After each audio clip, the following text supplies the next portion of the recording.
ஈரோடு கிழக்குல வந்து 100 கோடி ரூபாய் செலவு பண்ணிட்டாங்கன்னு ஒரு குற்றச்சாட்டை எடப்பாடி வச்சார். இன்னொரு விஷயம் அவங்க சொல்றாங்க, ஜெயலலிதாவே புறக்கணிச்சிருக்காங்க. ஜெயலலிதா புறக்கணித்த காலகட்டம் வேறங்க. ஜெயலலிதா புறக்கணித்த காலகட்டம் வேற. கலைஞரே புறக்கணித்திருக்கு, அதெல்லாம் காலகட்டம் வேற. என்னங்க, சமீபத்தில் பாராளுமன்ற தேர்தல் நடந்திருக்கிறது. 4 லட்சம் வாக்குகள் அந்த விழுப்புரம் தொகுதியில் வாங்கியிருக்காங்க அதிமுக.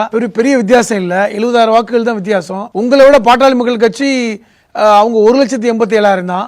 2 லட்சத்துக்கும் குறைவான வாக்குகள் அவங்க பெற்றிருக்காங்க. அப்ப யார் பலமானவர்கள்? இன்னும் சொல்ல போனா இதே விக்கிரவாண்டி சட்டமன்றத்தில் நீங்க 65,000 வாக்குகள் வாங்கியிருக்கீங்க, இவங்க 30. என்ன காரணமா இருக்கும் நினைக்கிறீங்க? ஒரே காரணம் தான், 2 காரணங்கள். ஒன்று, பணத்தை செலவழிக்க இப்போ எடப்பாடி விருப்பம் இல்லை. ஏன்னா 2026 பார்த்துக்கலாம், ஒருவேளை அதிமுக 3வது இடம் வந்து விடுமோ என்ற ஐயம் எடப்பாடிக்கு இருக்கு. ஏனென்றால் பாட்டாளி மக்கள் கட்சியும் பாஜகவும் பணத்தை இறப்பாங்கன்னு நினைக்கிறாங்க. இரண்டாவது, ஒருவேளை அவர்கள் 2ஆம் இடத்தை பிடித்து விட்டார்கள் என்றால் இது எடப்பாடிக்கு பெரிய பின்னடைவு. பயப்படுறாரு.